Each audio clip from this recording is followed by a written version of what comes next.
wa asyhadu anna Muhammadan abduhu wa rasuluh. Allahumma sholli wa sallim wa barik ala Muhammad wa ala alihi wa ashabihi wa man tabi'ahum bi ihsanin ila yaumiddin. Amma ba'd. Yang saya hormati Ibu Rektor, para Wakil Rektor, Prof. Budi, Prof. Khairul, yang saya hormati Bapak Ibu sekalian, dosen dan karyawan, serta seluruh jamaah yang saya hormati. Alhamdulillah, pada hari ini kita semua berada pada tahun 1446 Hijriah. Mengawali tahun baru Hijriah, tentu kita semua menjadi bagian dari semangat baru, menjadi bagian dari kekuatan yang harus senantiasa kita wujudkan dalam rangka untuk memajukan dalam kehidupan kita. Sebagaimana disampaikan oleh Pak Warno, refleksi tentang tahun baru Hijriah, meninggalkan keburukan dan meningkatkan kapasitas kita untuk menjadi yang terbaik. Maka kita sekalian tentu ingat bahwa hijrah adalah sebuah peristiwa, yang peristiwa itu tidak hanya melibatkan fisik saja, tetapi juga ada sebuah perjuangan selain fisik, ada kekuatan mental spiritual. Ini yang perlu dicatat, bahwa sesungguhnya yang dimaknai hijrah itu tidak hanya zamannya Nabi saja. Yang tentu kita semua tahu, tatkala itu Nabi dengan perjuangan yang luar biasa, diawali dengan beberapa kali mencoba melakukan lobby dan pendekatan ke beberapa kawasan negara sekitarnya untuk minta perlindungan dan jaminan. Ternyata tidak mudah.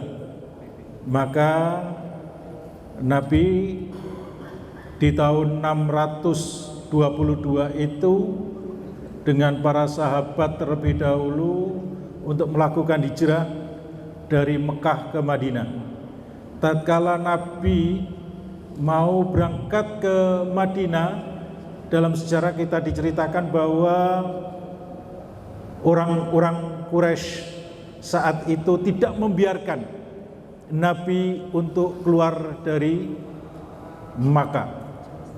Maka selalu diawasi tempat tinggal Nabi itu. Tetapi Nabi sudah memutuskan untuk berhijrah, ditemani dengan seorang sahabat beliau, Abu Bakar, yang hijrahnya itu benar-benar tidak diketahui oleh masyarakat Quraisy saat itu. Dan perjalanan sudah tahu kalau Nabi itu akan melakukan hijrah ke Madinah, karena beberapa minggu, beberapa hari sebelumnya para sahabat Nabi itu sudah mulai meninggalkan Mekah dengan meninggalkan semua apa yang ia miliki, ditinggal di Mekah dan kemudian menuju ke Madinah. Nah, dalam ceritanya itu justru Nabi tidak ke arah Madinah dan kemudian dari Gua Sur Nabi masih ke arah selatan dan ke arah barat. Nah, inilah yang kemudian Nabi juga didampingi oleh seorang penunjuk jalan. Seorang penunjuk jalan itu juga orang Quraisy tapi profesional, tahu arah di mana untuk bisa menyelinap dari kejaran orang-orang Quraisy, dan akhirnya sampailah Nabi ke Madinah. Perjalanan Nabi saat itu kurang lebih 1 bulan, cukup lama ya, karena memang Nabi harus berhati-hati melewati berbagai macam rintangan dan supaya tidak diketahui oleh orang Quraisy itu. Kemudian Nabi sampailah di Madinah Tatkala itu Nabi terlebih dahulu mampir di Masjid Kuba, dan Nabi sampai di Madinah itu dalam sebuah riwayat ada seorang Bani Israel menceritakan, namanya Abdullah bin Salam. Abdullah bin Salam itu menyampaikan khodiman Nabi. Masyarakat itu ramai, telah datang Nabi. Maka Abdullah bin Salam itu ingin tahu siapa sesungguhnya yang datang itu ke orang-orang berkerumun dan menyebutkan khodiman Nabi. Dalam benak Abdullah bin Salam itu sudah tahu bahwa di Mekah itu ada orang yang bernama Muhammad. Dalam cerita Quraisy itu Muhammad adalah seorang pembohong, seorang ahli penyihir, seorang yang suka menipu dan lain sebagainya. Atribut-atribut yang jelek itu ditumpahkan kepada Nabi Muhammad. Itu yang diketahui oleh Abdullah bin Salam. Tetapi tatkala datang di Madinah itu, kemudian banyak orang menyambut, bahkan anak-anak kecil ikut menyambut berlari-lari sambil gembira. Ya, khodiman Nabi, telah datang Nabi. Maka tatkala banyak orang berkumpul itu, Abdullah bin Salam, faji'tu fin nasi li'angdura falamma tabayyantu, dan aku ingin tahu siapa sih sebenarnya yang datang dan seperti apakah yang disebut dengan Nabi itu. Araftu annahu wajhu laisa biwajhil kadzdzab. Yang setahu saya tatkala berhadapan dengan Muhammad yang disebut oleh banyak orang sebagai Nabi itu, yang saya tahu ternyata wajahnya, auranya bukan aura seorang pembohong, bukan aura seorang yang suka menipu, bukan aura seperti orang penjahat, tetapi yang saya tahu itu adalah seorang yang memang mencerminkan sebagai seorang yang mulia. Itu yang disampaikan oleh Abdullah bin Salam. Awalu syai'in sami'tu takallam bihi, awal pertama kali tatkala di tengah-tengah banyak orang berkumpul di Madinah itu, beliau menyampaikan sebuah kalimat, yang kalimat itu anaqala ya ayyuhan nas, wahai sekalian manusia, afsus salam wa at'imut ta'am wasilul arham. 3 hal ini yang menjadi kata kunci Nabi Muhammad sallallahu alaihi wasallam datang menginjakkan kaki pertama di Madinah itu dengan sebuah semboyan kemanusiaan. Ya, 3 semboyan kemanusiaan itu yang sesungguhnya adalah kunci dari sebuah peradaban. Apa itu? Afsus salam. Ayo bangun keselamatan. Bangun yang namanya sebuah afsus salam itu tidak hanya sekedar sebuah ucapan kalimat assalamualaikum. Memang benar dalam Al-Quran itu kita diajarkan fa idza khuyitum bi tahiyyatin fa hayyu bi ahsana minha aw rudduha. Tatkala ada seorang menyampaikan salam, maka kewajiban kita menyampaikan jawaban salam balik kepada orang yang memberikan salam kepada kita. Tapi ini adalah sebuah simbol afsus salam, tebarkan keselamatan, tebarkan sebuah jaminan stabilitas nasional. Kalau dalam saat ini dalam sebuah negara, maka afsus salam itu adalah jamin sebuah stabilitas nasional. Ini luar biasa. Yang kedua, wa'at'imut ta'am, jamin kehidupan, kebutuhan pokok masyarakat. Luar biasa. Kemudian yang ketiga adalah wasilul arham, bangun persaudaraan di antara kalian. Inilah sebuah 3 hal, sebuah kalimat yang disampaikan oleh Nabi dalam rangka untuk membangun sebuah peradaban baru di kota Madinah. Jamaah sekalian, Bapak Ibu yang saya muliakan, tentu siapapun tahu yang tatkala itu sifat dan sikap orang Arab adalah yang diwarnai oleh sikap barbar, ya, orang-orang Badui itu, dan mereka tidak lagi kenal dengan sebuah peraturan dan hukum. tetapi Nabi mencoba menghadirkan sesuatu yang baru di kalangan mereka. Dan itulah yang kemudian disaksikan oleh Abdullah bin Salam itu, inilah sesungguhnya manusia dan Nabi yang akan memimpin dunia. Nah, itu yang disampaikan oleh Abdullah bin Salam.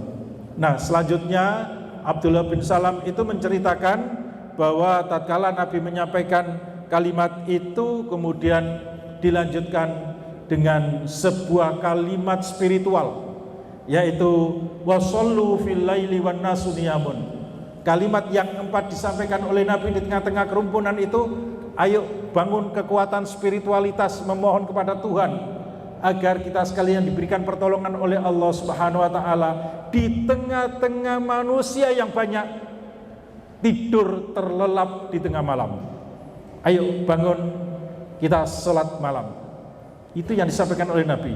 Maka kalimat terakhir yang disampaikan oleh Nabi itu adalah, maka jika kita semua melaksanakan 4 hal itu, tadkhulul jannata bisalamin.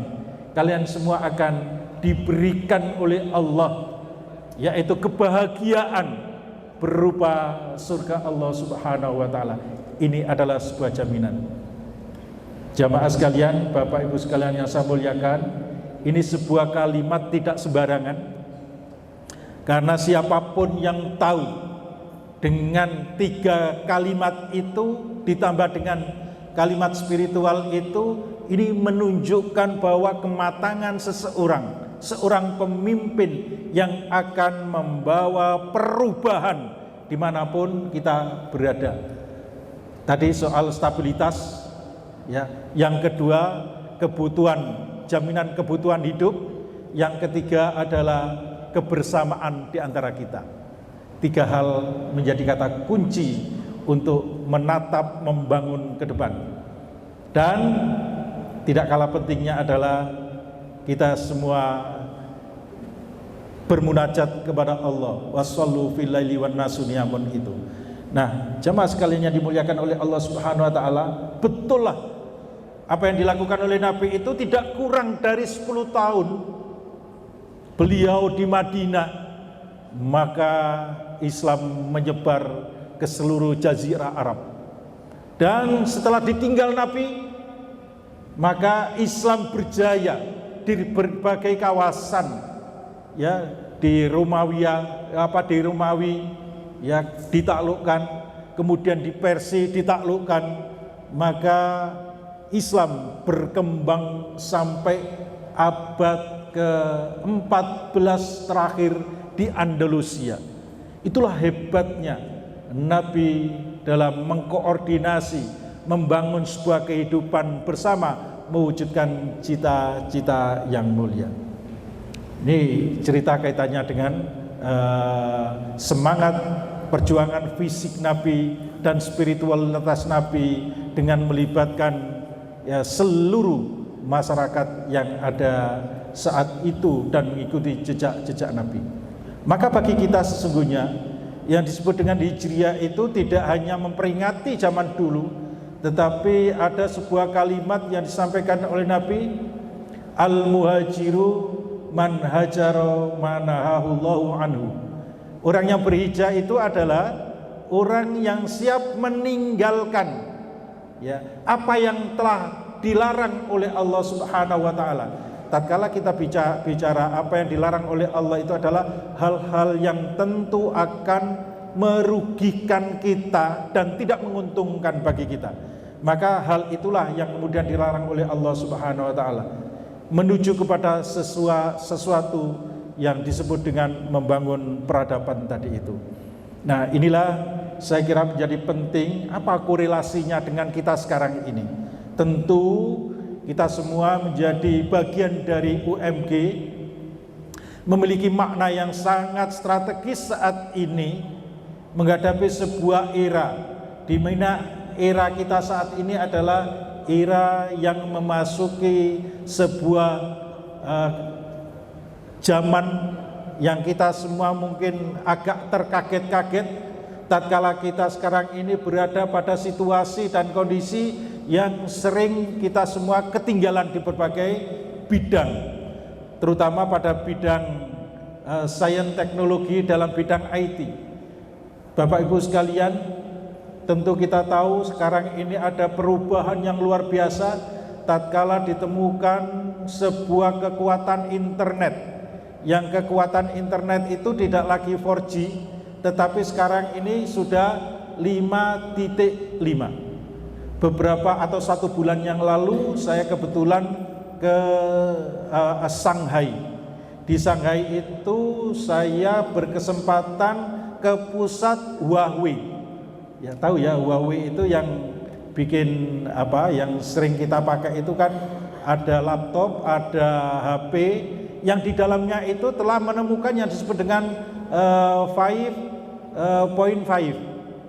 Nah, dengan kekuatan internet yang sangat cepat itu, maka apapun bisa dilakukan dengan real time. Nah, perubahan itu membuat apa yang tidak mungkin menjadi mungkin, yang jauh jadi dekat, ya. Kemudian pekerjaan yang sifatnya harus head to head, maka itu bisa digantikan dengan kekuatan internet dan dibantu oleh yang disebut dengan robot. Di bulan Februari saya berkesempatan datang ke Teheran, ke sebuah kampus yang sangat besar namanya TUMS. Ya, TUM itu Teheran University Science Medicine. Nah, kampus itu ya salah satu prodinya itu adalah kedokteran. Kampus TUM itu memiliki 20 rumah sakit.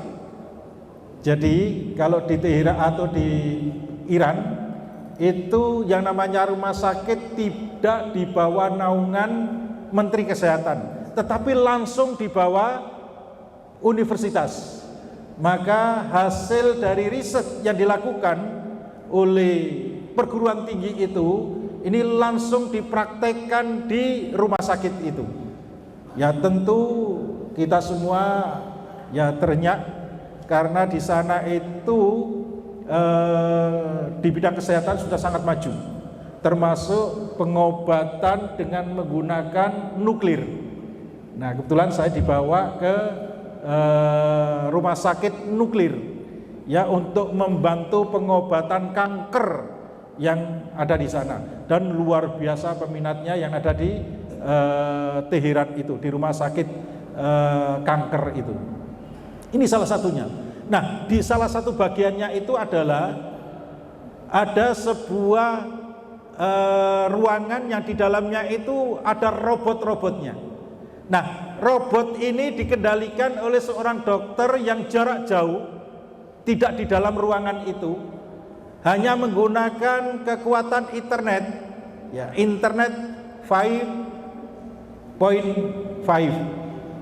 Ya, kekuatan itu kemudian bisa menggerakkan robot yang dibantu dengan tele, dan tele itu bisa secara detail untuk melakukan operasi tatkala dilakukan operasi kepada pasien. Ini luar biasa. Tidak lagi head to head bertatap muka antara pasien dengan dokternya, tapi dokter itu bisa mengendalikan dari jarak jauh yang dibantu dengan internet. Nah, Bapak Ibu sekalian, kemajuan ini yang akan merubah masa depan kita. Oleh karena itu, ya, mau tidak mau kita yang ada di Gresik ini, kampus kita yang sangat besar ini, tentu akan bisa memanfaatkan kekuatan internet ini jika kita semua mau bersinergi dengan berbagai macam lembaga yang membutuhkan dari kekuatan itu. Yang disebut dengan sekarang ini adalah AI, Artificial Intelligence. Dan AI itu sekarang bisa dipakai apa saja, bisa membuat orang lebih mudah, manusia lebih terbantu, tetapi juga AI itu tergantung dari orang yang membikinnya dan bisa merusak peradaban. Tergantung dari kita semua.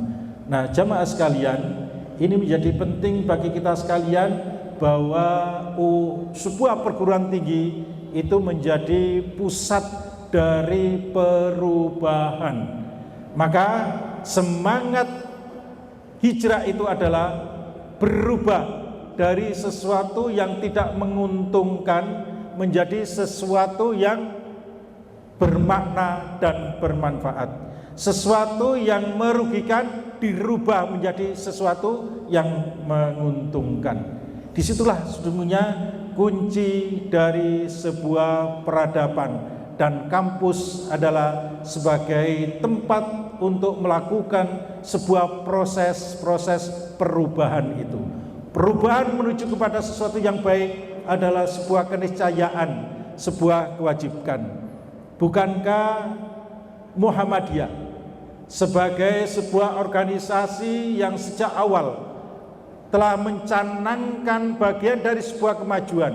Karena sesungguhnya Muhammadiyah dalam anggaran dasarnya itu adalah ingin memajukan bangsa dan negara, mewujudkan masyarakat Islam yang sebenar-benarnya. Itu adalah tujuan Muhammadiyah. Nah, masyarakat Islam yang sebenarnya itu adalah masyarakat yang dibimbing oleh jalan yang benar. Jalan yang benar itu adalah tuntunan yang telah diajarkan oleh Allah Subhanahu wa taala. Ini menjadi penting bagi kita sekalian. Bukankah Allah Subhanahu wa taala telah memberikan bimbingan kepada kita sekalian? Likulin ja'alna minkum syir'atan wa minhajan.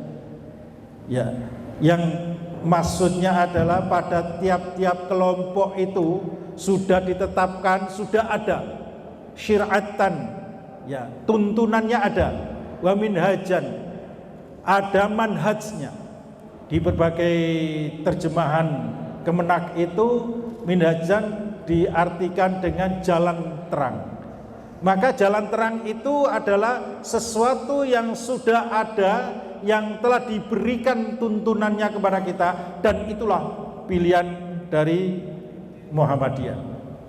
Nah, oleh karena itu kita menjadi bagian dari Muhammadiyah tentu memiliki kewajiban untuk mewujudkan cita-cita Muhammadiyah menuju kepada sebuah kemajuan itu. Maka syir'atan wa minhajan itu menjadi semangat kita. Padahal Allah Subhanahu wa taala itu telah menjadikan, ya, di masyarakat kita, di umat kita, pada kebanyakan orang yang namanya kelompok-kelompok itu adalah banyak sekali. Ya, tentu kita tahu di Indonesia, ya, kelompok, ya, di lingkungan Islam itu ada yang memiliki kelompok-kelompoknya sendiri. Ada Muhammadiyah, ada Nahdlatul Ulama, ada Al-Irsyad, ya, dan berbagai macam kelompok, belum lagi, ya, kaitannya dengan torikot-torikot yang sangat banyak sekali. Dan mereka punya sendiri-sendiri tuntunannya. Tetapi Muhammadiyah memilih tidak mengikuti mereka, termasuk madhab. Madhab hanya sebagian bagian menjadi pertimbangan pilihan bagi Muhammadiyah untuk menentukan jalan minhajan tadi itu. Ya. Nah, Muhammadiyah sudah sangat jelas sekali. Yang diterapkan dalam Muhammadiyah itu adalah bahwa sesungguhnya perbedaan berbagai macam kelompok itu adalah sebuah keniscayaan. Walau sya'allahu la ja'alakum ummatan wahidah. Jika Allah hanya memilihkan hanya satu saja yang ada di bumi ini, Islam saja, tidak ada Muhammadiyah, tidak ada NU, tidak ada Al-Irsyad, tidak ada torikot-torikot, itu bisa. Tetapi itu bukan, ya, kehendak Allah Subhanahu wa taala. Justru yang dikehendaki oleh Allah adalah berbagai macam itu. Untuk apa mereka bisa melakukan seperti itu? Adalah liyabluwakum ahsanu amala, agar dengan berbagai macam perbedaan itu, dengan syir'atan wa minhajan itu menentukan arah yang benar itu kemana. Dan itulah yang dilakukan oleh Muhammadiyah. Maka sesungguhnya di antara kita itu ada sebuah kelompok satu dan kelompok yang lain adalah dalam rangka untuk membangun apa? Memberikan yang terbaik. Fastabiqul khairat, ya, berlomba-lomba dalam kebaikan. Berlomba-lomba kebaikan itulah, ya, kalau kita bicara soal fastabik itu kan berlomba-lomba dalam kebaikan. Artinya kalau berlomba-lomba itu memenangkan perlombaan, maka ada sesuatu yang bisa kita berikan sebagai pemenangnya. Tatkala kita ingin menjadi pemenang, maka kita berada di depan dari yang lain. Itulah yang disebut dengan pemenang. Maka fastabiqul khairat itu adalah melakukan konsolidasi kekuatan yang kita miliki agar kita semua menjadi bagian dari kemajuan itu dan memenangkan pertarungan itu. Inilah saya kira yang dilakukan oleh Muhammadiyah saat ini, sehingga Muhammadiyah memiliki sebuah semangat. Semangatnya apa? Membikin banyak amal usaha di bidang pendidikan mulai dari sekolah dasar, bahkan prasekolah, ada PAUD, ada TK, ada SD, ada SMP, ada SMA, ada perguruan tinggi yang dibangun oleh Muhammadiyah. Tujuannya adalah membangun kekuatan sumber daya manusia. Maka sekali lagi, perguruan tinggi menjadi tempat kita untuk menjadikan kader-kader, menjadikan anak didik kita menjadi bagian yang harus kita jadikan menjadi yang terdepan sebagai pemenangnya. Tentu ke depan banyak hal yang harus kita lakukan dalam rangka untuk memenangkan pertarungan di era yang akan datang itu, memasuki dunia baru, dunia yang senyatanya bagi kita, terutama bagi orang-orang yang tua ini sudah banyak yang ketinggalan tatkala kita dikaitkan dengan IT. Nah, disinilah peran perguruan tinggi yang sangat menentukan. Maka yang dibutuhkan adalah pertama kekompakan. Kita semua yang ada di UMG tentu memiliki sebuah sumber daya manusia yang masing-masing itu tentu itu memiliki potensi-potensi. Yang kedua itu adalah kekuatan. Maka kekuatan itu bisa kita wujudkan menjadi kenyataan jika kita semua menyadari bahwa kita harus kompak. Maka kompak dan kuat atau kekuatan dan kekompakan menjadi kata kunci untuk memajukan UMG. Yang ketiga adalah berkontribusi. Masing-masing di antara kita, baik dosen maupun karyawan, semua tentu memiliki yang disebut dengan potensi yang ia miliki. Masing-masing memiliki kekuatan-kekuatan tadi itu, masing-masing harus menyadari, harus berkontribusi antara satu dengan yang lain.